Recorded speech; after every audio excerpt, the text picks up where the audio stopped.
Next at 6, a monumental shakeup making waves in Missouri tonight. Nearly 24 hours after primary polls closed, an upset in a historic fashion. St. Louis County Prosecutor Wesley Bell defeated Congresswoman Cory Bush in the Democratic primary. And tonight, the Show Me State and the controversy in the race for Congress making national headlines in part due to the funds fueling Wesley Bell's campaign. Congresswoman Cory Bush blames dark money in part for her loss. Chief investigative reporter Lauren Traeger heard from campaign experts who say a massive influx of cash likely did make the difference. Cory Bush is a member of the so-called squad in Congress, but it was one big money group in particular that set their sights on getting her kicked out of Congress. This was the second most expensive congressional race in our nation's history.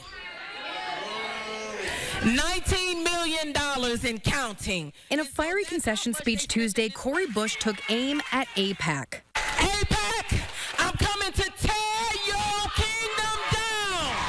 What's APAC, you might ask? The American Israel Public Affairs Committee, a powerful pro-Israel lobby backed by billionaires and millionaires.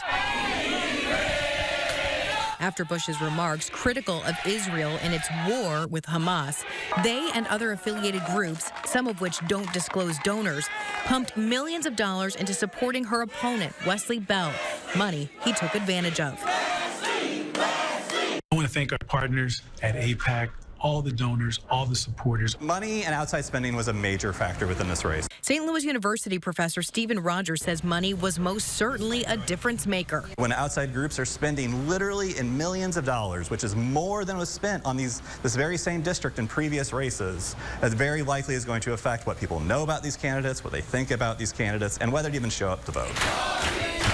But he notes Bush, too, benefited from outside dollars, though not to the same degree. And all of that money was spent against them. Fellow squad member Alexandria Cortez, speaking to CBS News, says APAC's influence in Missouri's politics is clear reason for campaign finance reform. That, to me, speaks to the corrupting role of our current campaign finance system and the fact that it is very hard to be a working-class American that gets elected to office and stay in office. But Rogers says with the Supreme Court that's opened the door for outside dark money, big spending in elections is likely here to stay. In terms of whether or not we're going to see reform in the next 10 years, I would actually say it's pretty doubtful.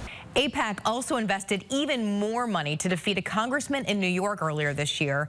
By the way, experts say an incumbent losing a primary is very rare, only happens about 6% of the time. It's part of the reason this story has gone all around the globe. I'm Lauren Traeger, First Alert 4 investigates.